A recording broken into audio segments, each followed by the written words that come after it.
Bilisan nyo ng pagkain ng almusal mga anak. Mamaya mahuli pa kayo sa pagpasok nyo sa eskwelahan. Anong ulam? Oh, gising ka na pala. Sabayan mo na mga bata sa pag-almusal.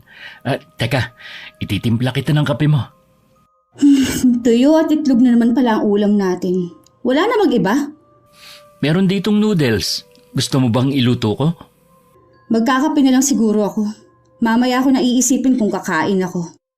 Oh, kayo dyan. Bilisan nyo naman kumain para makaupo ako. Alam niyong maliit lang lamesa natin eh. Jules, doon ka na lang sa kawayang upuan. Dagdagan mo pa yung kanin mo para hindi ka magutom sa eskwelahan. Hoy, Jules, ingatan mo yung mga kapatid mo kapag naglalakad kayo. Baka kung saan-saan ka nakatingin ha. Maaasahan na yang si Jules sa mga kapatid niya. Kita mo nga na marunong na siya dito sa bahay kahit 12 anyos pa lang siya. Dapat lang no. Aba, alam mo namang ako pa rin dito sa bahay ang gumawa. Ano kayo? Sinuswerte? Oh, eto na ang kape mo. Para malamnan yan tiyan mo. Napako na yata mga puwet ninyo sa upuan eh. Mga hindi pa rin kayo tumatayo dyan, tanghali na.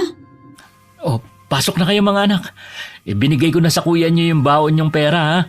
Magpapalit na lang kayo ng barya sa tindahan. Jules, ingatan mo ang 3 mong kapatid ha. Pambihira, sobrang lakas silang kumain. Halos itaob na ang laman ng kaldero ah. Natural na yun. Lumalaki na kasi mga anak natin eh.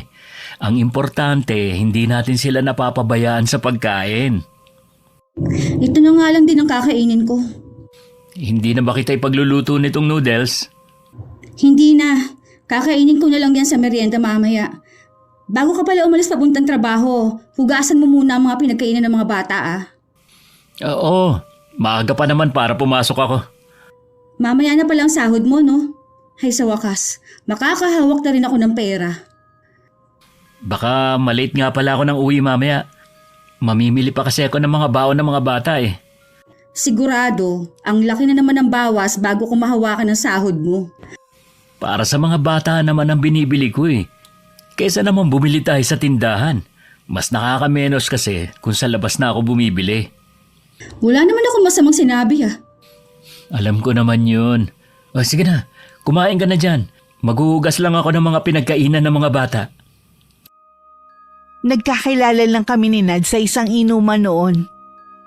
At makalipas lamang ang 1 buwan naging kami. At wala pang 1 taon nang magpakasal.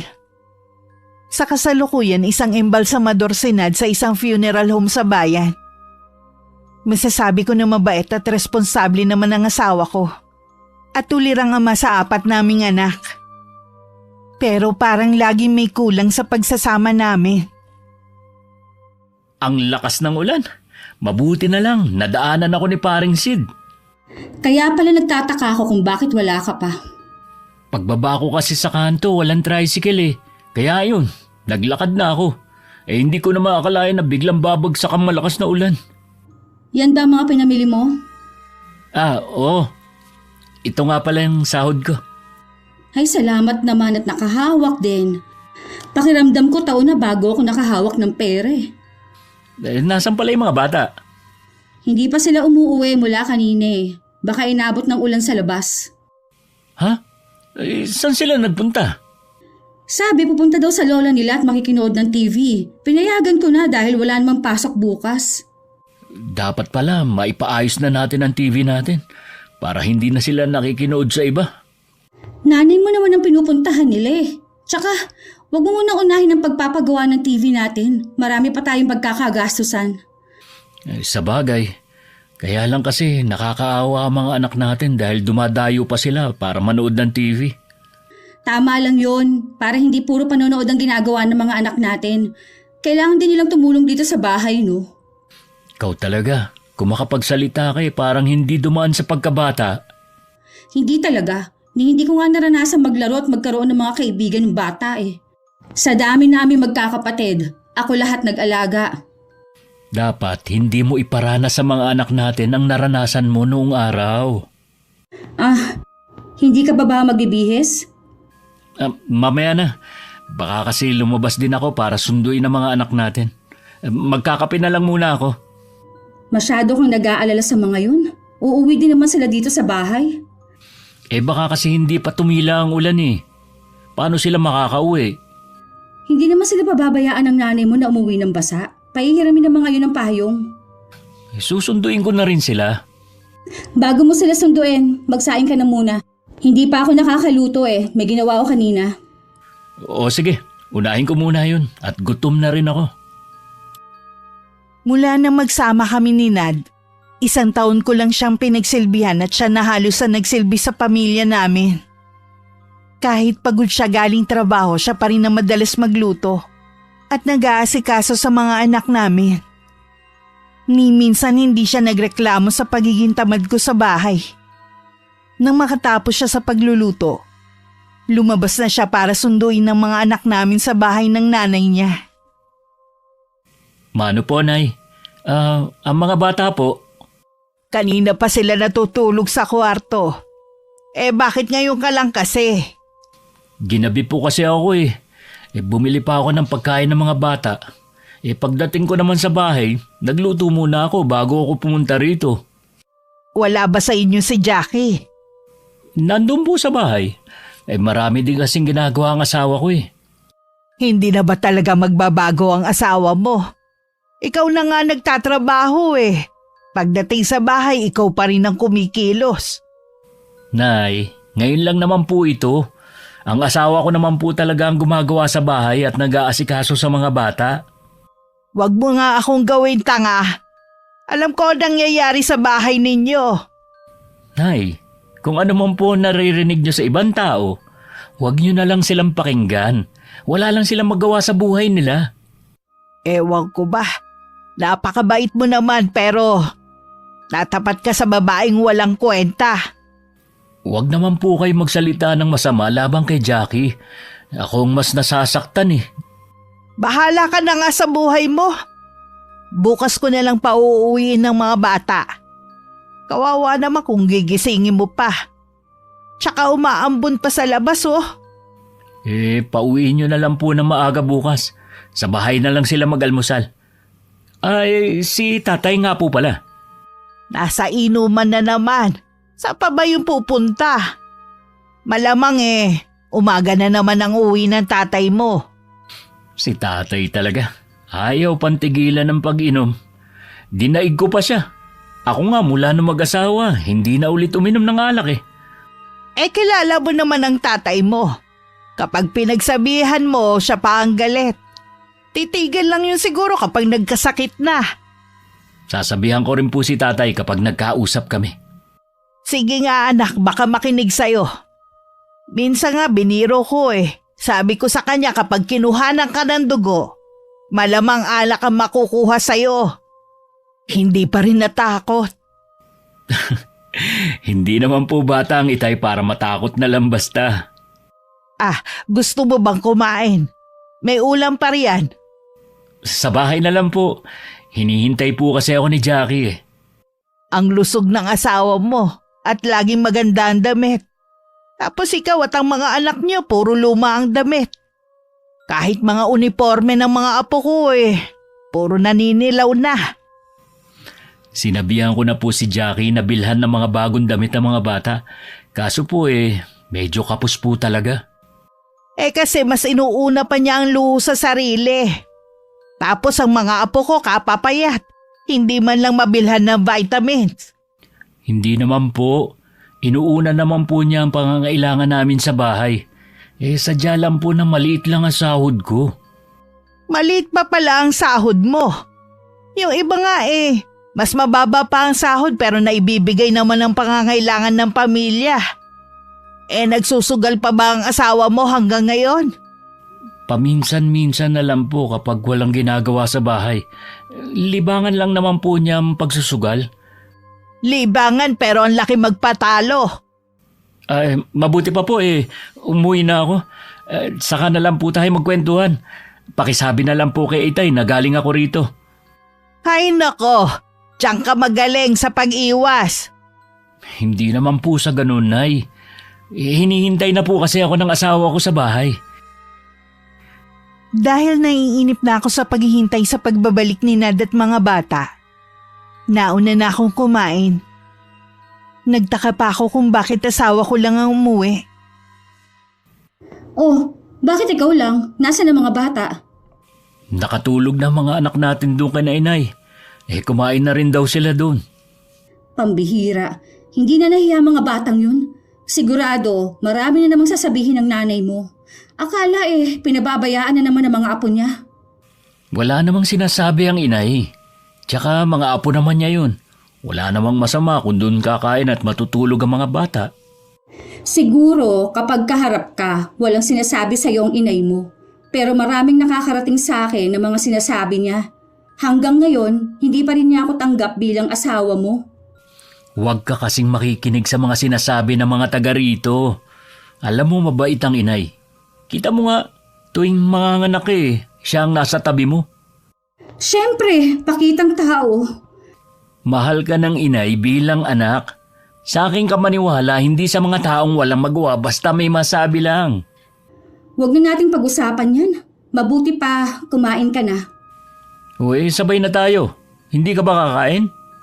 Kumain na ako kanina. Ang tagal mo kasi. Akala ko naman kasama mo ang mga bata kaya meron ka makakasabay. Samahan mo na rin ako habang kumakain. Arte mo naman. Hindi ka ba makakain mag-isa? Naglalambing lang naman ako . O sige na, sasamahan na kita. Parang okay na rin na wala mga bata dito.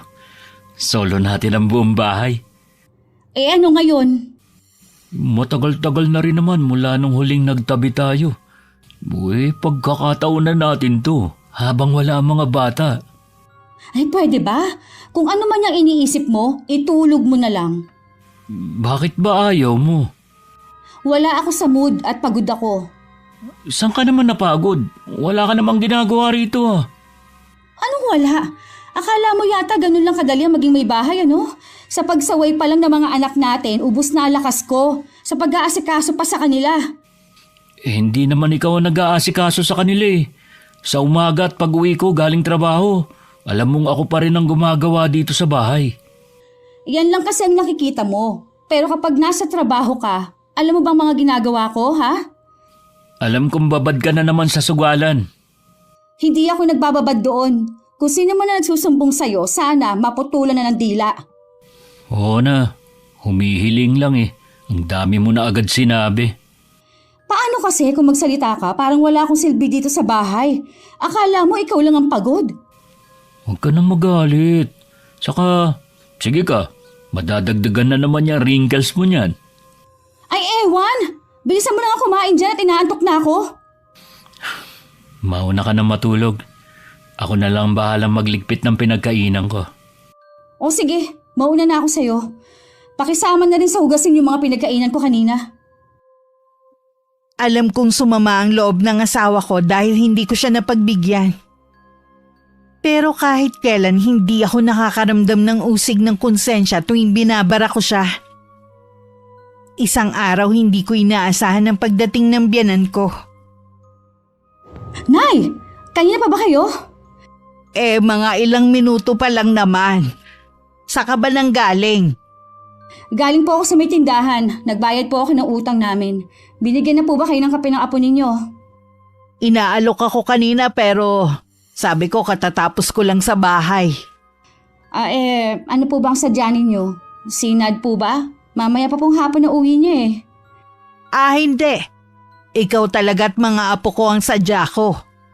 Ano po bang kailangan nyo, Nay? Bakasyon na rin naman sa eskwelahan.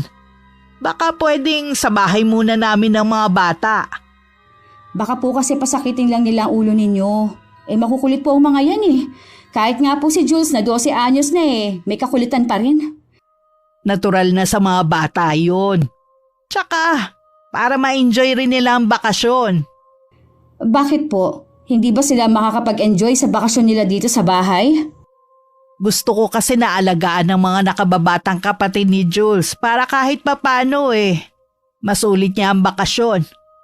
Siya na kasi halos ang nag-aalaga sa mga kapatid niya at gumagawa dito sa bahay ninyo. Masyado pa siyang bata para sa ganong obligasyon. Siguro po, kung ano-anong sinusumbong ni Jules sa inyo, Totoo naman kasi ang sumbong ng bata. Ni hindi nga niya maranasan na makipagbarkada man lang. Wala naman po kasi siyang mapapala sa pakikipagbarkada niya eh.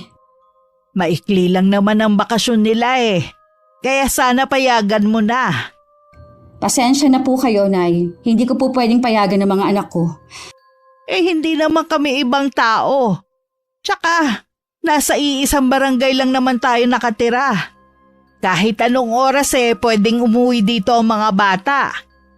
Pwede naman po kayong dalawin ng mga apo ninyo eh. Pero yung titigil sa inyo ng matagal, hindi ko po talaga mapapayagan. Kaya siguro ayaw mong payagan ng mga apo ko na sa bahay muna sila. Dahil wala nang gagawa dito sa bahay ninyo. Ang babata pa nila pero yung dapat na ikaw ang gumagawa, ipinapaubaya mo na sa kanila. Minsan lang sila maging bata. Sana hayaan mo ma-enjoy nila yon. Wala po kayong alam sa mga nangyayari dito sa bahay. Kung inuutusan ko man po sila, karapatan ko po yon bilang nanay nila. Huwag po kasi kayo maniwala agad sa mga sumbong ng mga apo ninyo. Lalo na po yung si Jules. Napakasinungaling po niyan. Grabe ka namang magsalita ng ganyan sa mga anak mo. Lalo na kay Jules. Totoo naman po kasi. Sutil po ang mga apo ninyo. Nakakahiya sila kapag nasa ibang bahay. Kaya mabuti pa rin po na dito lang sila. Magkaganon man. Gusto ko pa rin silang kunin sana. Hindi nga po pwede. Huwag niyo na po ipagpilitan. Ako po ang masusunod, hindi po kayo. Walang nagawa ang biyanan ko kundi ang umalis na lang. Nakita ko pang naiiyak na lumapit ang mga anak ko sa kanya na tila nagpapaawa na isama sila. Lalo tuloy uminit ang ulo ko. Ano nangyari? Bakit nag-iiyakan ng mga bata? Pagkababa ko pa lang ng tricycle naririnig ko na sila. Teka, bakit may hawak ang 2x2? Huwag mo sabihin pinalo mo niya ng mga bata. Ang titigas ng mga ulo eh. Kahit na. Hindi mo sila dapat pinapalo. Ang papayat na ng mga katawan nila eh. Yan pa talagang pinampalo mo. Pwede mo naman silang pagsabihan kung may nagawa silang mali eh. Nakikinig naman ang mga anak natin. Hindi ko na kasi napigilan ang sarili ko. Kung ano-ano kasi nangulingan na sinusumbong nila sa nanay mo. Ano naman ang sinusumbong nila kay inay? Kesyo sila ang gumagawa dito sa bahay at ako puro pasarap lang. Nandito nga kaninang nanay mo at kinukuha sila eh. Doon daw muna sila sa buong bakasyon. Kaya ka nagagalit dahil aalis sa mga bata. Tsaka, totoo naman na wala ka nang ginagawa dito sa bahay. Ni paglalaba nga, hindi mo na ginagawa eh. Puro damit mo na lang ang nilalaban mo. Sa dami ng mga anak mo, ako pa talaga maglalaba. Kaya naman na nila maglaba, no? Oo, kaya nga nila. Tignan mo ang mga damit nilang pang-uniforme. Puro naninilaw. Hindi mo sila maasikaso bago pumasok sa eskwelahan. Tapos magagalit ka ngayon dahil sa mga nakarating kay inay. Totoo naman ang sumbong ng mga bata eh. Kung totoo man, sana, hindi na lang sila nagsusumbong sa lola nila. Ako ang napapahiya eh. Gusto mo kasi malinis ang imahe na ginawa mo sa sarili mo. Maaring ang ibang taong hindi ka palubusang kilala maniniwala sa'yo na isa kang ulirang ina at asawa. Pero hindi ang mga taong nakapaligid sa'yo. Kung magsalita ka parang hindi talaga ako naging mabuting ina. Sige nga, tanungin mo ang mga anak mo kung kailan mo sila isinama sa mga lakad mo. Di ba maalis ka lang na mag-isa dahil nahihiya ka na isama ang mga anak natin? Minsan, napapaisip na rin ako kung talagang mahal mo kami ng mga anak mo. Huwag mong pagdududahan ang pagmamahal ng isang ina. Pues, iparamdam mo sa mga anak natin yung sinasabi mo na mahal mo sila. Jules, ayusin nyo na yung mga gamit nyo. Bakit mo pinapaayos sa mga gamit nila? Ihahatid ko sila sa bahay ni na inay. Seryoso ka ba talaga ha? Ipapaalaga mo ang mga anak natin sa mga magulang mo? Oo naman. Doon muna sila para makapagpahinga sila. Lalo na si Jules sa mga gawain dito sa pag-aalaga sa mga kapatid. Iba pa rin ang pag-aalaga ng isang ina. Hindi ka nga naging ina sa kanila. Huwag kang mag-alala. Ako na ang bahala sa mga gawain dito. Magagawa mo pa rin ang mga gusto mo kahit wala dito mga bata. Bahala ka na nga.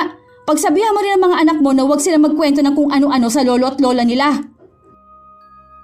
Nang umalis ang mag-aama ni hindi man lang tumingin ang mga anak ko sa akin. Aminado naman ako na malayo ang loob nila sa akin.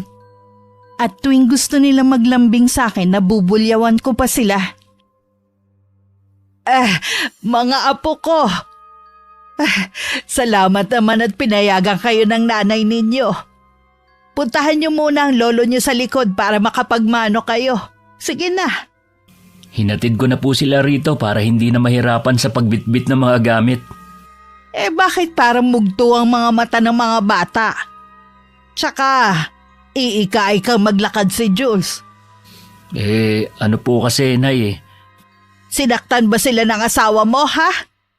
Huwag mong pagtatakpan si Jackie. Pagdating ko po mga nag-iiyakan na mga anak namin.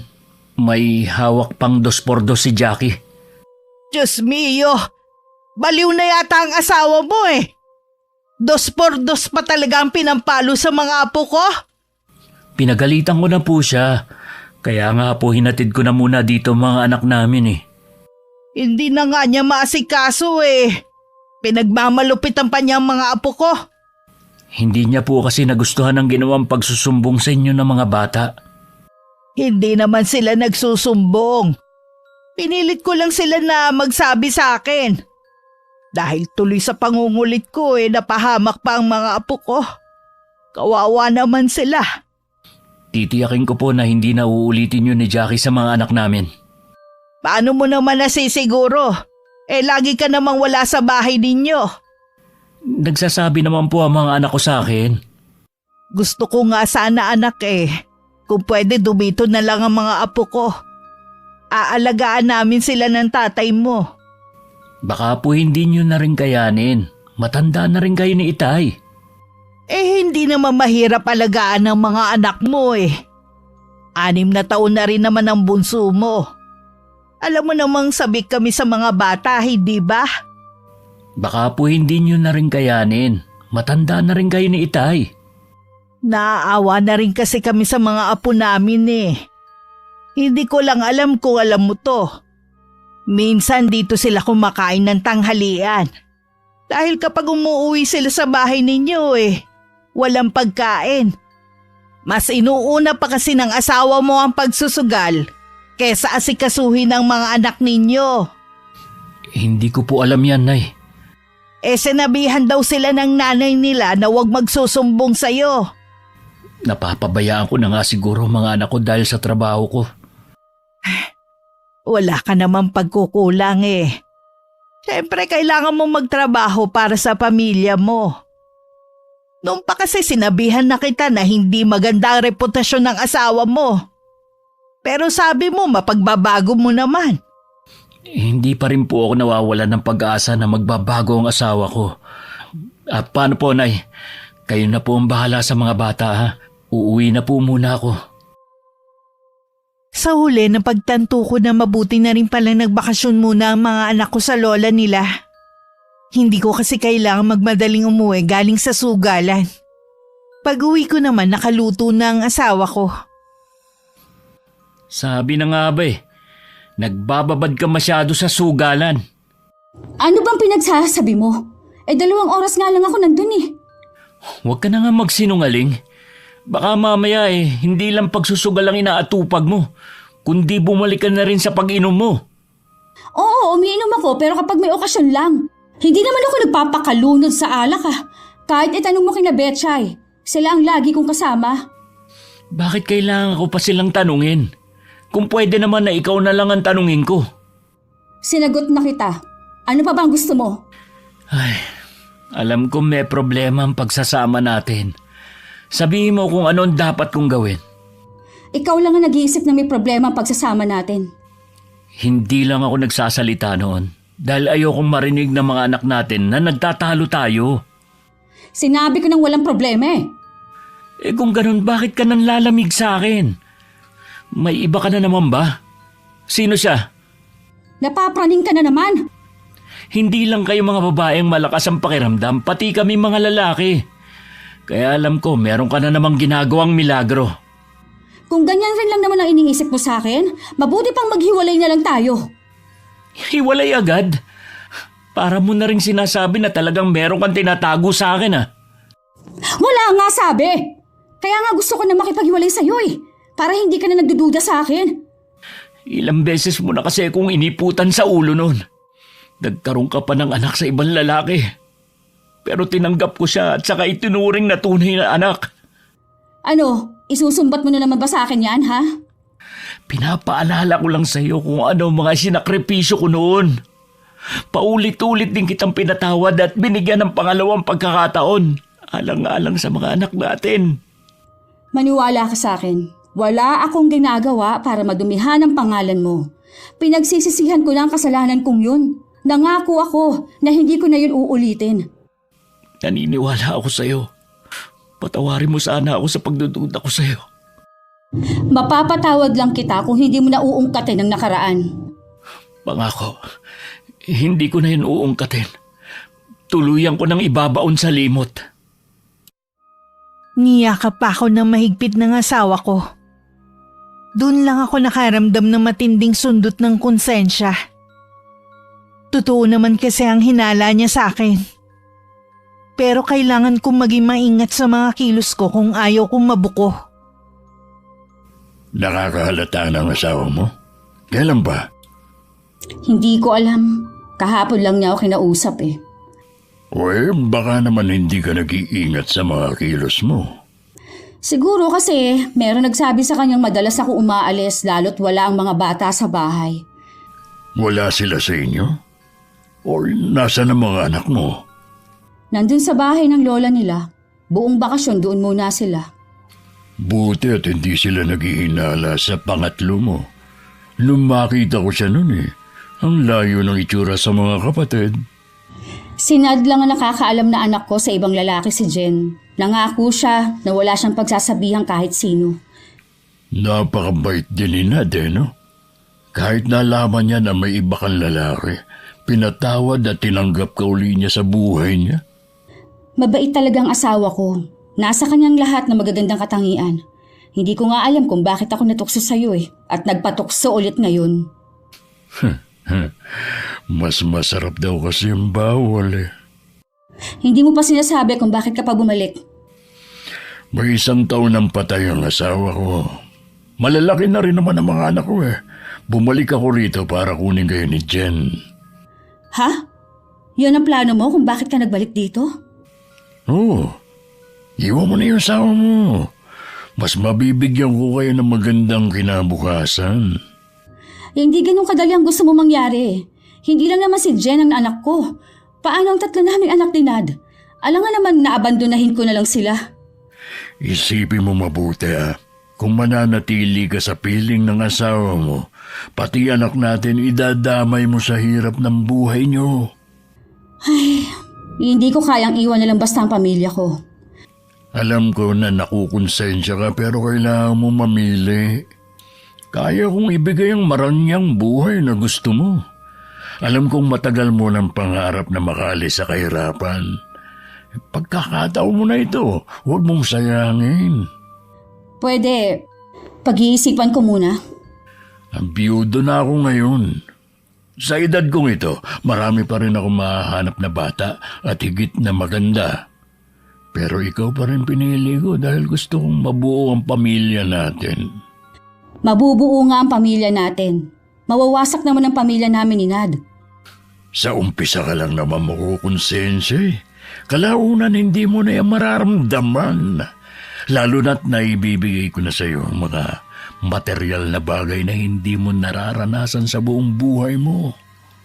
Huwag mo munang guluhin ang isip ko. Hindi ko ginugulo. Sinasabi ko lang ang malaking pagbabago na pwedeng mangyari sa inyong mag-ina. Malapit na palang gumabi. Kailangan ko na umuwi. Ayokong madatnan na naman ni Nad na walang tao sa bahay. O, tanggapin mo tong pera.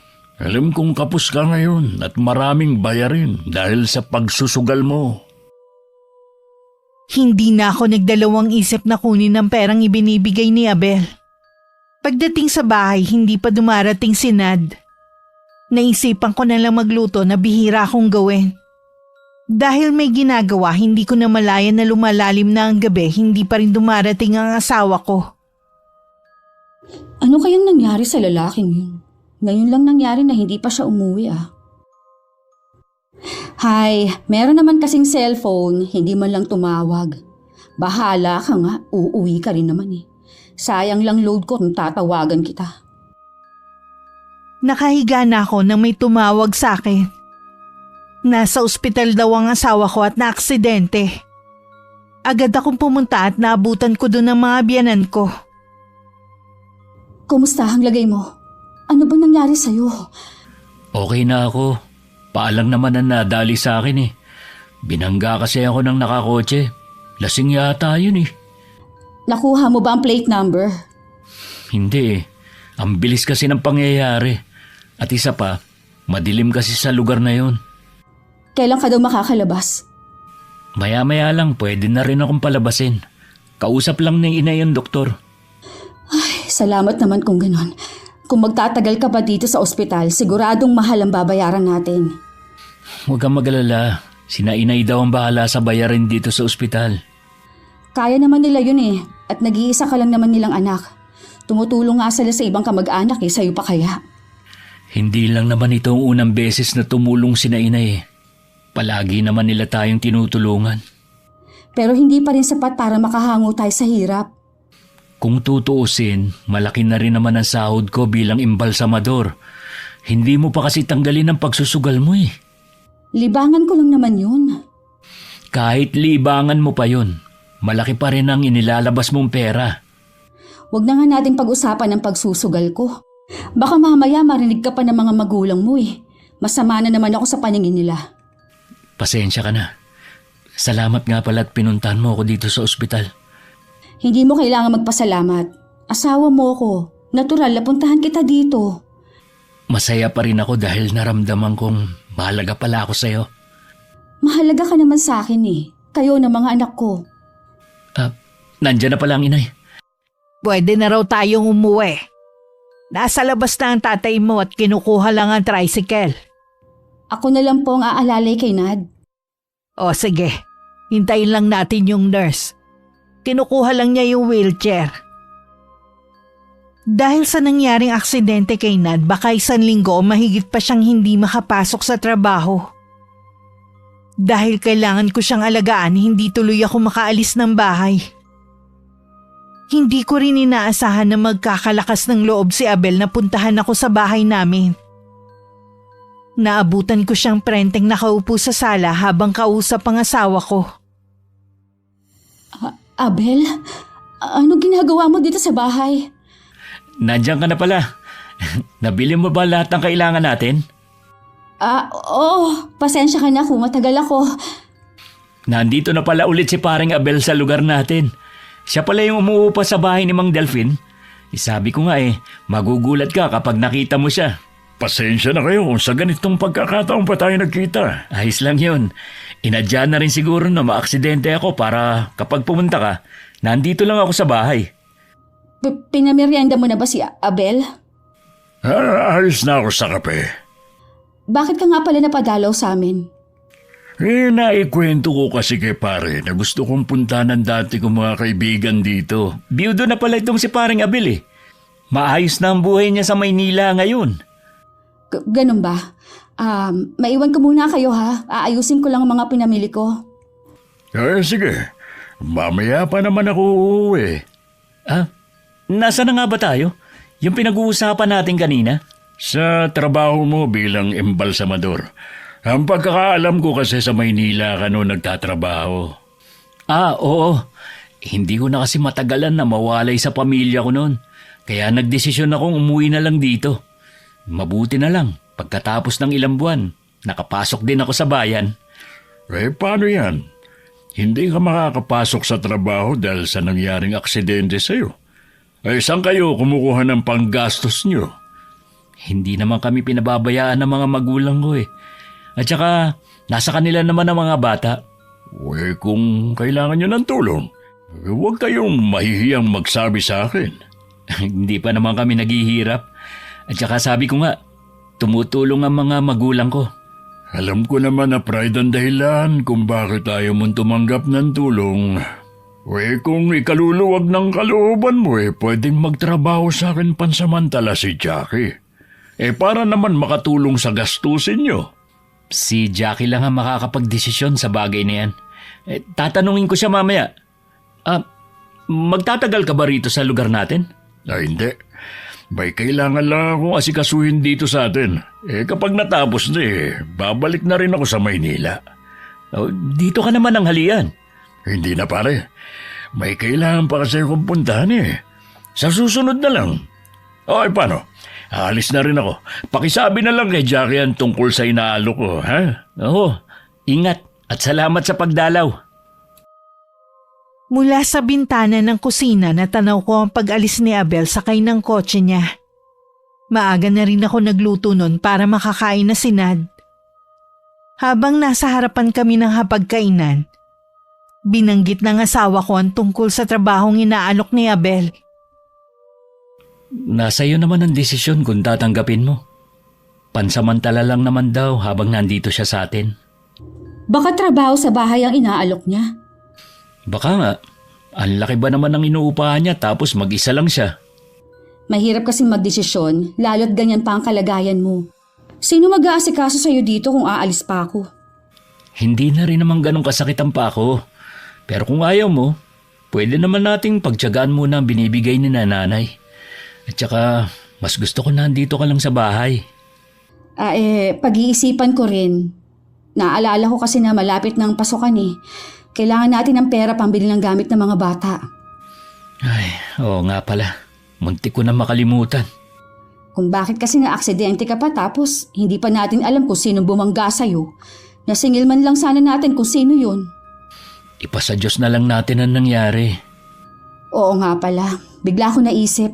Kung tatanggapin ko ang inaalok na trabaho ni Abel, pauwiin na lang natin ang mga bata para may kasama ka dito. Pwede naman. Bakit parang bigla kang tumamlay? May nararamdaman ka ba? Wala naman. Mamimiss lang kasi kita kapag nagtrabaho ka na. Akala ko naman kung ano na. Isusunduin ko na mamayang hapon yung mga bata akin na nanay. Hindi na naman siguro sila magreklamo dahil ang tagal na nila doon. Maiintindihan naman nila yon, lalo na si Jules. Nang hindi na umimik si Nad, hindi na rin ako nagsalita. Pagkatapos ko naman magligpit ng pinagkainan, hindi ko na hinintay ang hapon. Nagpaalam na rin ako sa asawa ko na susunduin na ang mga anak namin. Pagdating sa bahay ng mga biyenan ko, sinabi ko ang dahilan kung bakit kailangan ko ng sunduin ng mga anak ko.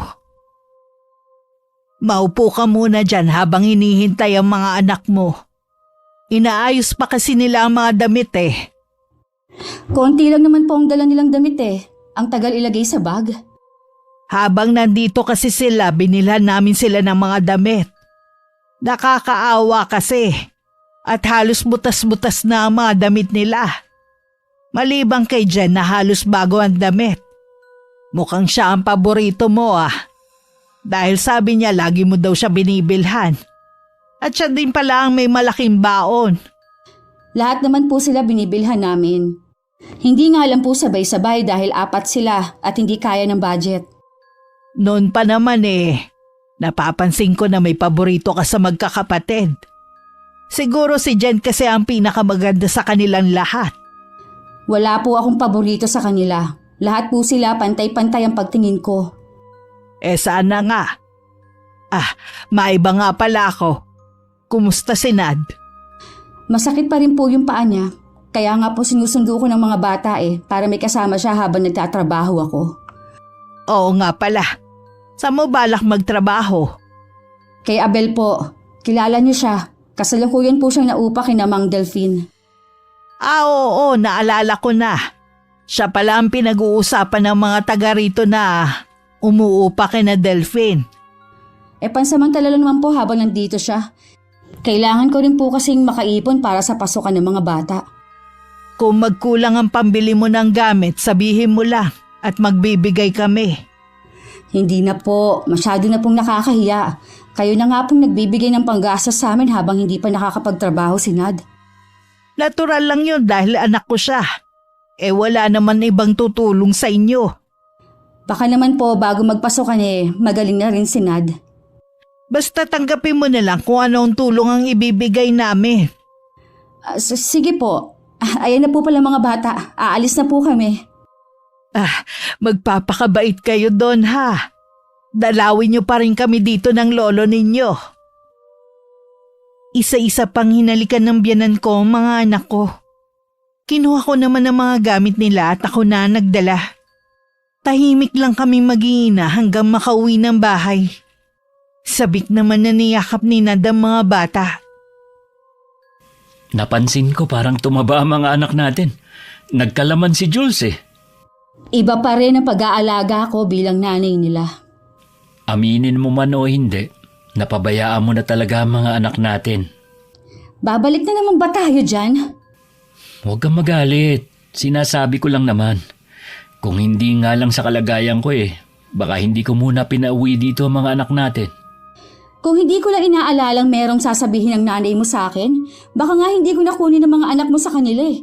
Nabawasan kasi stress ko nung wala sila dito. Wala ka talagang pagmamahal sa mga anak natin. O baka si Jen lang ang mahal mo sa kanila. Ha? Bakit naman nasali si Jen sa usapan? Pilit mo man kasing itanggi. Sa lahat ng mga anak natin, sa kanya ka lang magiliw. Kung ano-anong napapansin mo, sana nga gumaling na yung paa mo para makabalik ka na sa trabaho mo. Sana naman maging mabait ka na sa ibang anak natin. Iparamdam mo sa kanila ang pagmamahal mo bilang ina. Hindi yung pakunwari lang at kapag may ibang tao. Mabuti na lang pala may trabaho na ako. Dahil kung araw-araw kitang kasama, pati mga anak natin, baka maloka na ako sa bahay na to. Kaya lang naman mainit ang ulo mo dahil wala kang pera. Kaya nga pinapayagan na kitang magtrabaho pansamantala eh. Sana lang, huwag mong kalimutan na may pamilya ka. Anong ibig mo sabihin sa huli mong sinabi? Ang ibig ko sabihin, kahit may trabaho ka na, huwag mo rin sanang kalilimutan ng obligasyon dito sa bahay. Huwag kang mag-alala, hindi ko nakakalimutan. Tandaan mo rin sana na mahal kita. Bakit bang drama mo ngayon, ha? Akala mo naman mangingibang bansa ako eh. Pasensya ka na kung OA ako minsan. Gusto ko lang kasi na iparamdam sa'yo at laging ipaalala kung gaano kita kamahal. Alam ko naman yan. Hindi mo na kailangan ipaalala. Mula nang magtrabaho ako, napansin ko na lagi malalim ang iniisip ng asawa ko. Pinagkibit-balikat ko na lamang yun. Hanggang sa makabalik siya sa trabaho. Ako naman tuloy pa rin ako sa ginagawa kong lihim na pagtataksil. 2 linggo na lang ako rito at babalik na ako sa Maynila. Siguro naman nakapagpasya ka na. Oo, nagdesisyon akong sumama na sa'yo. Takasan ang kahirapan ng buhay namin ni Jen sa piling ni Nad. Hindi ka magsisisi sa naging pasya mo. Magiging masaya kayo sa piling ko. Ay, hindi ko nga lang maiwasang makonsensya. Gusto ko sanang isama ang lahat ng anak ko. Hindi mo pwedeng gawin yan. Sa inyo lang ni Jen ako may pananagutan. Hindi ko gusto mag-alaga ng anak ng iba. Alam mo ba, kahit hindi tunay na anak ni Nad si Jen, tinanggap at minahal pa rin niya ang mga bata. Bakit ikaw, hindi mo magawang mahalin at tanggapin ang 3 kong anak? Magkaiba naman kami ni Nad. Basta ikaw at si Jen lang ang isasama ko paluwas ng Maynila. Huwag mo nang dalhin ang mga gamit nyo para hindi halata ang gagawin ninyo. Wala ka bang napapansin kakaiba sa mga tao? Tulad ng ano? Tuwing naglalakad kasi ako sa labas, iba yung tingin sa akin ng mga taga rito. Para bang may mali siya. Hindi ko tuloy maiwasang baka may nakakaalam na tungkol sa relasyon natin. Akala mo lang yon. Dahil sabi mo nga nakukonsensya ka sa ginagawa mong pagtataksil sa asawa mo. Baka naman tuwing nalalasing ka na ikakwento mo sa mga kaibigan mong tungkol sa atin. Wala akong nakikikwento sa kanila. Di nabulilyaso mga plano natin kung merong nakakalam. Sa bagay nga, kilala ko mga taga rito. Kung may alam na nga sila tungkol sa atin, ipararating nila yon kay Nad o kaya sa biyenan ko. Huwag mo nang takutin ang sarili mo. Kapag magkasama tayo, gusto ko lagi kang masaya. Magiging masaya lang talaga ako kung wala na tayo sa lugar na to. Kapag nasa Maynila na tayo. Kaya nga sabi ko, 2 linggo na lang ang pagtitiis natin. Makakaalis na rin tayo. Pakiramdam ko, ngayon pa lang, sinusunog na sa impyerno ang kaluluwa natin. Hindi lang naman tayong gumagawa ng ganito. Marami tayong makasalanan. Kaya hindi lang tayong masusunog sa impyerno. Ang mabuti pa, umuwi na ako. Malapit na kasing gumabi. Gusto ko kasing may pagluto ang mga anak ko bago ko sila iwan. Huli na para maging ulirang ina ka. Hindi naman yun ang intensyon ko. Gusto ko lang mag-iwan ng magandang alaala sa kanila. Okay, sinabi mo eh. Ay, ito nga pala ang pera. Ibili mo ng masarap na pagkain ng pamilya mo. Bago umuwi ng bahay, dumaan muna ako sa malaking tindahan sa amin. Bumili ko ng masarap na ulam at iba pang pagkain. Hindi ko nilang pinansin ang kakaibang tingin nila sa akin habang namimili. Pag-uwi naman, nagluto ko na ipinagtaka ng mga anak ko. Maaga rin dumating si Nad na agad kong napansin ang pasa sa mukha. Anong nangyari sa'yo? Bakit may pasa ka? Sinong gumawa niyan? Wala lang to. Anong wala lang? Tingnan mo nga ang itsura mo. Sino ba kasi may gawa niyan? Tigilan mo nga ako sa pagkukunwari mong pag-aalala. Anong pagkukunwari? Totoong pag-aalala ko sa'yo. Maupo ka nga dyan. Kukuha lang ako ng gamot sa cabinet. Kaya ko nang gamutin ang sarili ko. Jules, kunin mo nga yung gamot. Bakit ba sa akin ka nagagalit ha? Parang kasalanan kong nabugbog ka. Kasalanan mo naman talaga! Ha? Paanong naging kasalanan ko? Diyan ka magaling. Itatanggi sa una, pagkatapos aamin din naman. Ipaliwanag mo kasi kung ano bang ikinagagalit mo. Hindi naman kasi ako manghuhula eh. Kung galit ka sa taong nambugbog sa'yo, wag akong pag-initan mo. Salamat ka, mahal na mahal talaga kita. Hindi ko magawa magalit sa'yo ng totoo. Hindi kita maintindihan. Bakit ka ba kasi nagkakaganyan? Mangako ka sa akin. Kahit anong mangyari, hindi mo ako iiwan. Hindi mo kami iiwan ng mga anak natin. Hindi ko naman kayo iiwan ha. Saan mo ba nakuha ang ideya na yan? Mahal na mahal kita, Jackie. Kamamatay ko kapag nawala ka sa akin. Huwag ka nga magsalita ng ganyan. Pinapakaba mo naman ako eh. Hindi ko intensyon na takutin ka. Sinasabi ko lang ang pwede mangyari. Ang mabuti pa, magpahinga ka na muna sa kwarto natin. Pauunahin ko lang pakainin ng mga bata. Susunod ako para gamutin ka. Agad naman sumunod ang asawa ko. Hanggang ng mga sandaling yun, ang bilis pa rin ang tibok ng dibdib ko. Pakiwari ko kasi may nalalaman na sinad tungkol sa amin ni Abel. Kinabukasan, nagulat ako nang sabihin niya na hindi na ako pwedeng magtrabaho. Bakit mo naman ako pinatitigil sa trabaho? Hindi mo ba alam? Malaking tulong sa atin to. Kaya ko namang ibigay ang pangangailangan nyo ng mga bata eh. Gusto ko magpaliwanag ka kung bakit. Talaga bang gusto mong malaman, ha? Oo nga. Hanggang kailan mo ba ako iiputan sa ulo, Jackie? Sobrang tanga ba talaga ang tingin mo sa akin? Hindi kita maintindihan. Kaya pala iba na ang tingin sa akin ng mga taga rito tuwing naglalakad ako sa labas. Dahil may ginagawa ka ng milagro sa likod ko. Sa kabila nun, pinagtatanggol pa rin kita sa mga kaibigan ko kahit makipagpatayan pa ako sa kanila. Hindi kita maintindihan, Nad. Alam ko na may relasyon kayo ni Abel. Balak mo ring sumama sa kanya? Hindi ako papayag. Maniwala ka sa akin. Huwag mo nang dagdagan pa mga kasinungalingan mo! Kung sino man na nagsabi niya sa'yo, siya ang nagsisinungaling. Gusto lang niya sirain ang pagsasama natin. Mismong kaibigan niya na nakainuman niya nagsabi. Huwag mo nang hintayin makagawa ko ng isang bagay na pare-pareho natin pagsisisihan sa uli. Nad, maniwala ka. Wala akong ginagawang masama. Tama na! Sumunod ka na lang sa sinasabi ko. Inililigtas lang kita sa kahihiyan mula sa mga tao. Bakit kailangan kasi naisipin mong sinasabi nila kesa sa sinasabi ko? Wala kami ginagawang masama ni Abel. Sa tingin mo kaya mapapaniwala mo pa ako? Noon pa. Alam kong siya ang tunay na ama ni Jen. Alam mo yon? Oo! Matagal ko nang alam.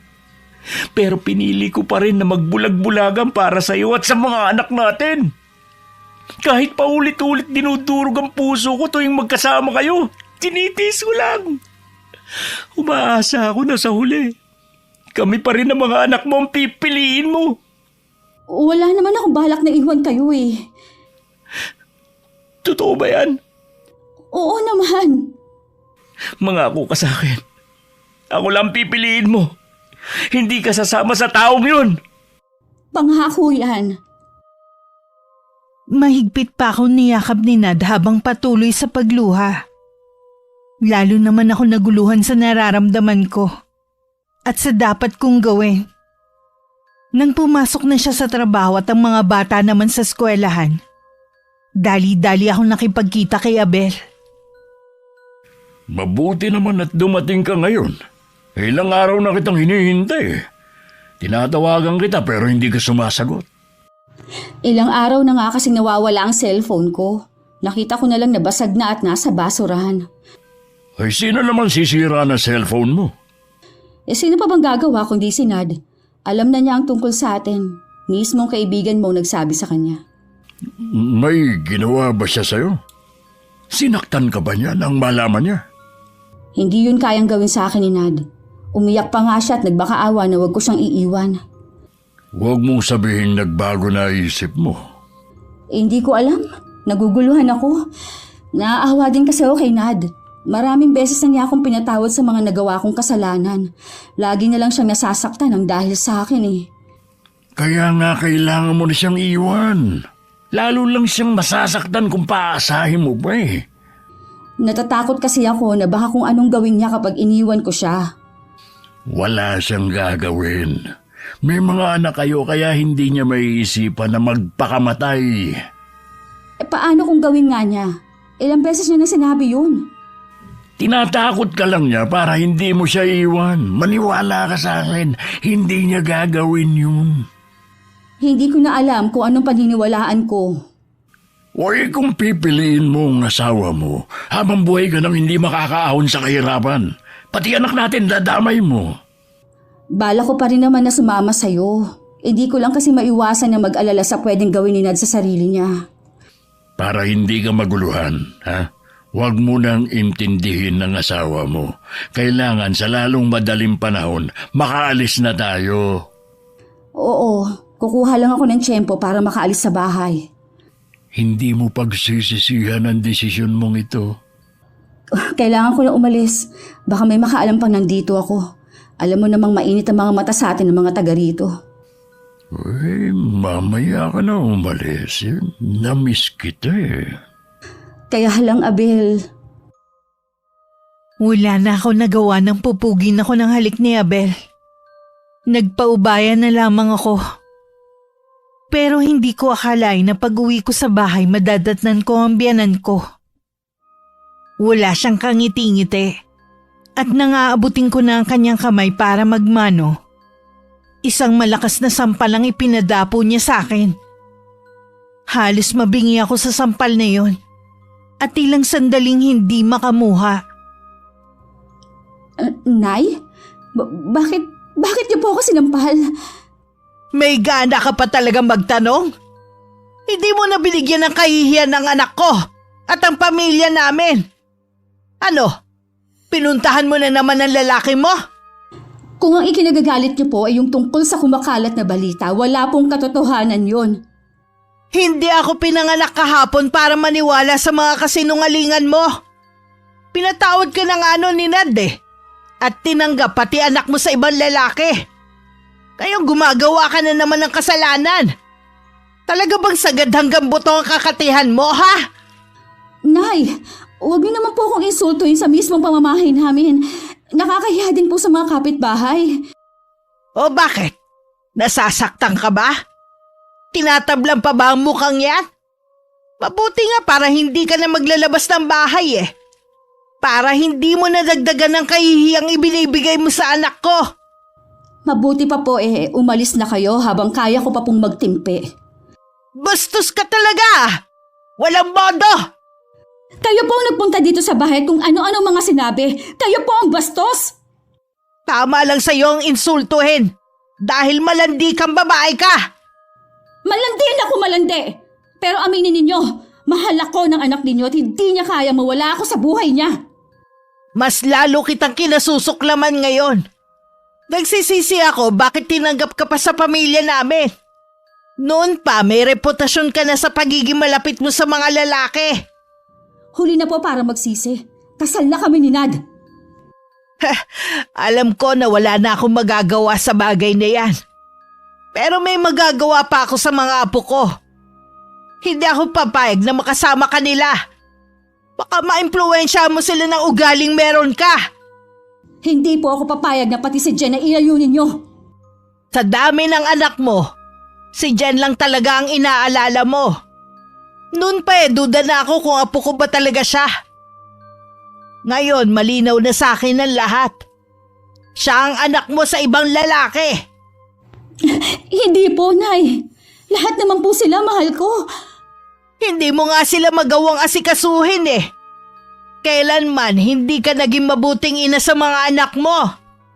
Tama lang na mawala na sila sa piling mo. Sa ayaw at sa gusto mo, kukunin ko sila. Hindi niyo po pwedeng gawin yan. Wala po kayong karapatan. Mga anak ko sila. Ako lang ang may karapatan sa kanila. Dahil sa pagiging walang kwenta mong ina, nawala na sa iyong karapatan mo sa kanila. Kahit na ano po ang sabihin ninyo, ina pa rin nila ako. Magkakamatayan tayo. Oras na ilayo mo sila sa akin. Hindi ako natatakot sa iyo. Baka dapat ikaw ang matakot sa pwede kong gawin sa iyo. Hindi ko naman sineryoso ang sinabi ng biyanan ko. Pero nung hapon hindi umuwi ang mga bata sa bahay. Doon na ako kinabahan. Nung dumating si Nad, sinabi ko ang pagbabanta ng kanyang ina. Nakukunin ng mga anak namin. Hindi naman kinidnap ng ina yung mga bata. Hayaan mo na lang sila sa bahay ng kanilang lola. Gusto naman nila yun eh. Anong hayaan? Sunduin mo sila sa bahay ng nanay mo. Kailangan mo silang iuwi dito. Dati naman wala kang pakialam sa mga bata. Bakit ngayon sobra kang nag-aalala? May pakialam ako sa kanila. Ako ang nanay nila. Kaya kung nasaan ako, dapat naroon din sila. Ano bang kinatatakot mo? Hindi naman sila mailalayo ng inay. Nag-aalala lang siya sa magiging epekto sa mga bata na mga kumakalat na balita tungkol sa'yo. Wala akong pakialam. Basta, ibalik niya ang mga anak ko sa bahay na to. Sige, pupuntahan ko sila bukas ng umaga. Bakit bukas pa? Ngayon ka na pumunta. Pagod din ako sa trabaho. Baka pwedeng magpahinga muna ako. Nakikiusap ako sa'yo, Nad. Sunduin mo na mga bata. Pakiramdam ko kasi hindi ko na sila makikita pa. O sige, pupuntahan ko na sila ngayon. Huwag ka nang umiyak. Salamat. Hindi lang talaga ako mapalagay kung wala sila dito eh. Tsaka, di ba, gusto mo na buo ang pamilya natin. Paano tayo matatawag na pamilya kung hindi naman natin kasama mga bata? Oo nga. Pasensya ka na sa ginawa ng inaya. Apektado rin kasi sila sa kumakalat na chismis tungkol sa'yo eh. Kaya nga nakikiusap ako sa'yo. Huwag ka munang maglalalabas ng bahay. Palamigin mo muna ang sitwasyon. Oo, kung yan ang gusto mo at makakabuti sa atin. Maiwan na muna kita rito. May ilang minuto pa lang na nakakaalis si Nad nang may kumatok. Nagtataka naman ako na binuksan yon sa pag-aakalang bumalik ang asawa ko. At may nakalimutan lang. May nakalimutan ka ba? Abel, ano ginagawa mo dito? Kailangan kitang makausap eh. Pumasok ka muna. May nakakita ba sa'yo na pumunta ka dito? Wala naman. Kanina pa ako nakatingin dito eh. Sabay lang kami ni Nad na dumating. Mabuti nga umalis siya. Papunta siya sa bahay ng nanay niya. Hindi kasi umuwi ang mga bata dito. Bakit ba ang hilig makialam ng biyanan mo? Pati ba naman sa mga bata? Ganun talaga ang matandang yon. Noon pa, Ayaw na niya sa akin. Lalo niya akong kinasuklaman dahil sa kumalat na balita tungkol sa atin. Wala na nga pala ako sa tinitirang ko. Ha? Yun ba ang sasabihin mo? Akala ko ba 2 linggo ka pa dun? Pinaalis kasi ako ni Mang Delphin. Kinausap siya ng biyenan mo para paalisin ako. Naalala ko nga pala. Kamag-anak ng biyenan ko si Mang Delphine. Kaya naman pala eh. Saan ka ngayon tumutuloy? Sa bayan.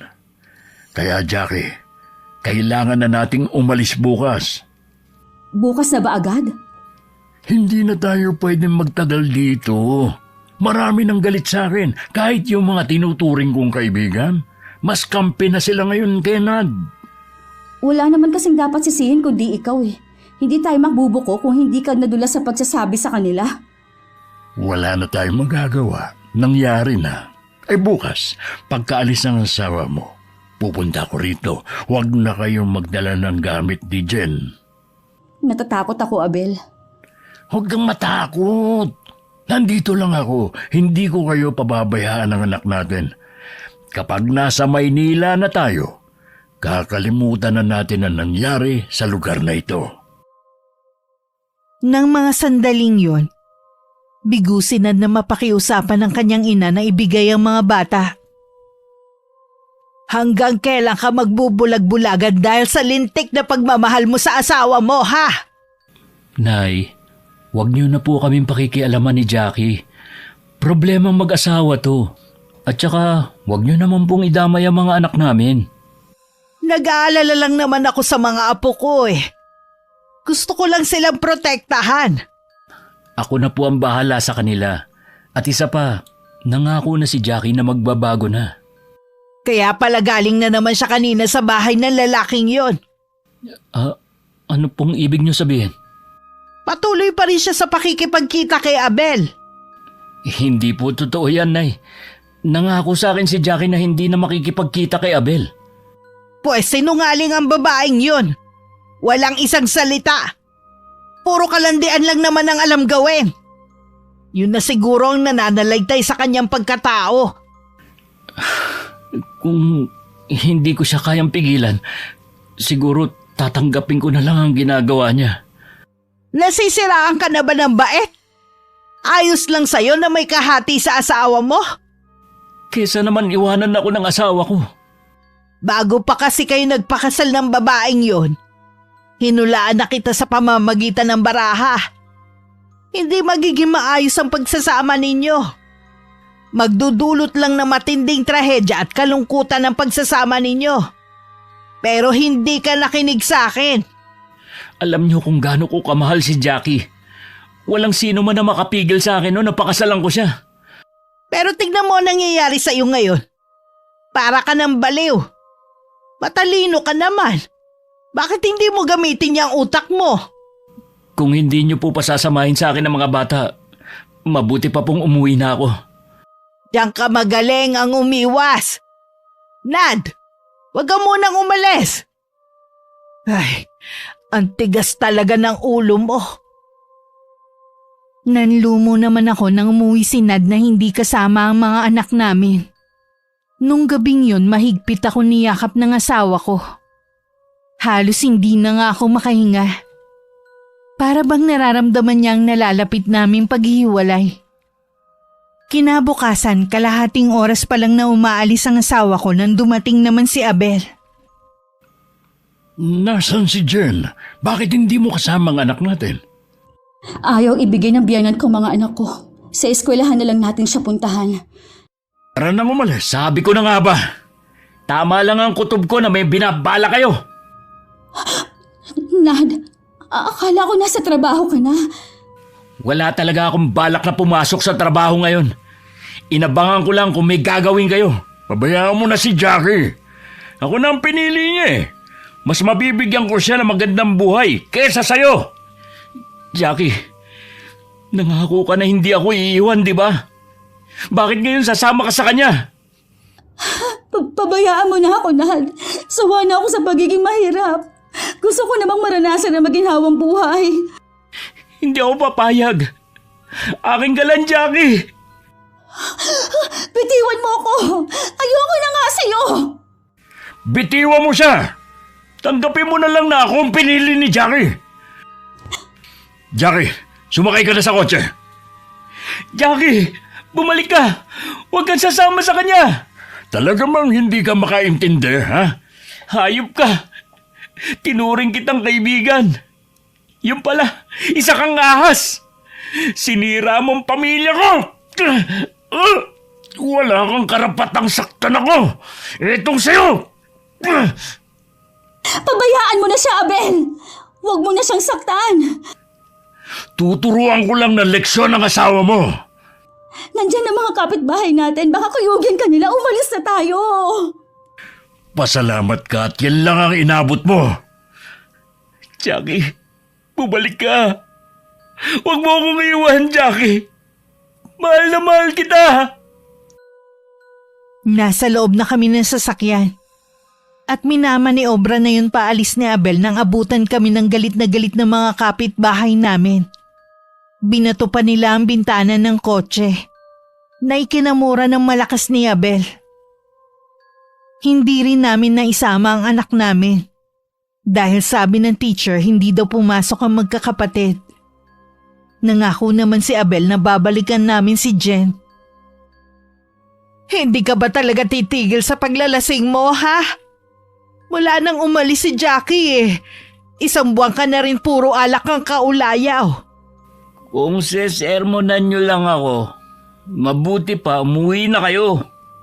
Ano na lang ang mangyayari sa buhay ninyo ng mga apo ko, ha? Kunin nyo na lang sila. Hindi ko na kayang gampanan ng tungkulin ko sa mga anak ko. Anak, huwag kang sumuko. Nandito pa kami ng tatay mo at mga anak mo. Ikaw lang ang makakatulong sa sarili mo para makalimutan si Jackie. Hindi ko po kaya, Nay. Para akong unti-unting namamatay mula nang umalis ang asawa ko. Makakahanap ka pa naman ng babaeng masigit sa kanya.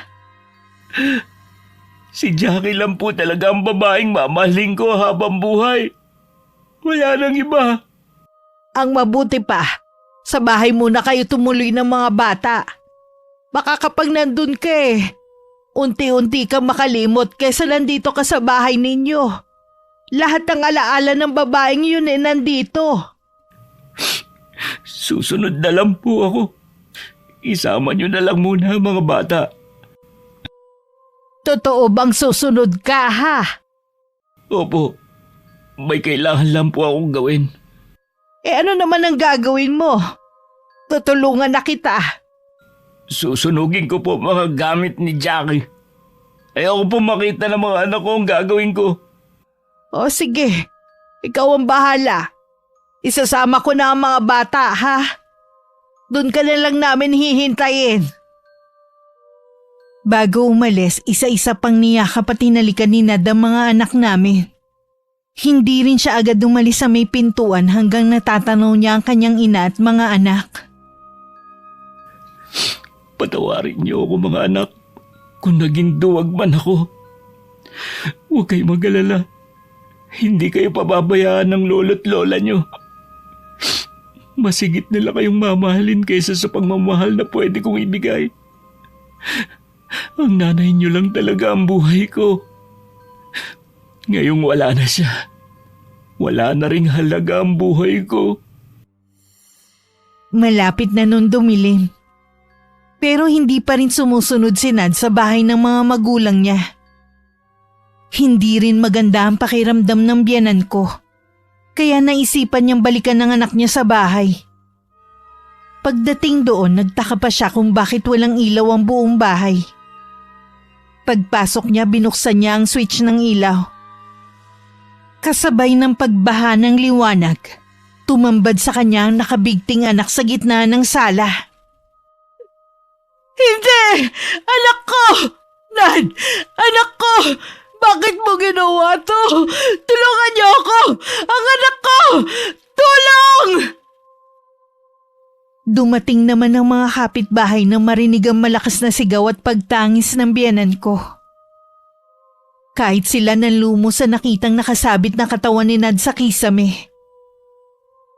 Para akong binuhusan ng malamig na tubig sa narinig na balita kay Betchay. Dahil sa labis na pagkabigla na bitiwan ko ang cellphone ko. Nanginginig ang buong katawan ko. Nag-aalala naman na lumapit sa akin si Abel. Sinabi ko naman sa kanya na wala na si Nad. Anong ginagawa mo rito? Ang kapal na mukha mo para magpunta rito. Tingnan mong ginawa mo sa anak ko. Ikaw ang pumatay sa kanya. Gusto ko lang pong makita sa huling pagkakataon ng asawa ko. Kung inaakala mo na makakalapit ka sa kabaong ng anak ko, nagkakamali ka. Umalis ka na at isama mo ang anak mong bastarda. Nay, nakikiusap naman po ako sa inyo. Wag mo akong tawaging nanay. Hindi kita anak. Dahil sa'yo, nawala ang nag-iisang anak namin. Siya dapat ang maglilibing sa amin ng tatay niya. Hindi kami mga magulang niya ang maghahatid sa kanyang huling hantungan. Kundi dahil sa'yo, hindi mangyayari to. Kasalanan mo ang lahat ng to. Patawarin niyo po ako, Nay. Wala nang magagawa ang paghingi mo ng kapatawaran. Hindi na maibabalik ang buhay ni Nad. Kung sa tingin mo, makakatakas kayo sa kasalanan na ginawa ninyo, nagkakamali kayo. Tikman niyo ang puot ko. Pagbabayari ko kayo na mahal. Kahit saan kayo magpunta, hindi ko kayo patatahimikin. Kahit nagdadalamhati, hindi ko pa rin maiwasan ang kilabutan sa talim ng titig sa akin ng biyanan ko. At maging sa pagbabanta niya. Nang araw na yun isinama ko na si Jen. Pagkatapos ng 9 na araw ng kamatayan ni Nad, muling bumalik ang nanay niya sa sementeryo para gawin ng maitim na balak. Labis na pangungulila ang ibinigay mo sa amin, anak. Hindi ako makakapayag na hindi magbayad ang mga taong dahilan ng kamatayan mo. Dahil sa ginawa nila, muli nilang ginising ang matagal ko nang ibinaon na kaalaman sa kulam. Habang buhay ko silang parurusahan. Binigkas na ng biyanan ko ang mga salitang Latin na magdadala ng walang katapusan na pagdurusa sa amin ni Abel. Ubus na ang pera natin pero hindi pa rin tayo gumagaling sa mga sakit natin. Nilalayuan na rin ako ng mga anak ko at kakilala dahil sa pandidiri sa akin. Napansin kong mas lumala ang mga sugat natin sa katawan tuwing nagpapatingin tayo sa doktor. Naisip ko tuloy na baka Baka ano? kinukulam tayo o baka ito na ang karma sa ginawa natin kay Nad. Kulam? Naniniwala ka pala sa ganun? Paano mo ipapaliwanag ang nangyari sa atin? Ang pagtubo ng mga sugat sa katawan natin. Ang paglaki ng tiyan ko. Sige nga. Lahat na ng doktor napuntahan natin pero hindi pa rin nila matukoy ang sakit natin. Sino naman sa tingin mo may gawa nito sa atin? Sino pa ba? Ang nanay ni Nad. Siya lang ang may matinding galit sa atin. Eh di puntahan natin siya. Sabi ni Betchay, wala nang biyanan ko at ang mga anak ko. Wala daw nakakaalam kung saan sila lumipat. Lindig naman. Paano tayo gagaling nito? Kailangan natin ng magaling na albularyo. Yun na lang ang tanging paraan para gumaling tayo. Bago pa kami makahanap ng albularyo, binawian na ng buhay si Abel. Sabi ng mga doktor, maaaring komplikasyon dahil sa hindi matukoy na sakit nito. Nang mamatay si Abel, pinalayas kami ni Jen sa bahay namin ng mga anak niya. Kasalukuyan kaming nakatira sa barong-baro. Dahil sa hirap ng buhay namin, napilitan na magtinda ng sampagita ang anak ko. Dahil din sa nakakarimarim kong itsura, wala rin tumatanggap sa akin sa trabaho. Patawarin niyo po ako, Panginoon, sa mga nagawa kong kasalanan. Labis ko na pong pinagsisisihan ang lahat ng iyon. Ipinauubaya ko na po sa inyo ang buhay namin mag-ina. Hindi pa rin kami pinababayaan ng Diyos. Dahil makalipas lamang ang ilang araw, may mga madre na kumuha sa amin at dinala kami sa kumbento, kung saan naroon ng mga katulad namin na nangangailangan ng tulong. Muling nakapag-aral si Jen at ako naman, nangako na habang buhay na maglilingkod sa Panginoon.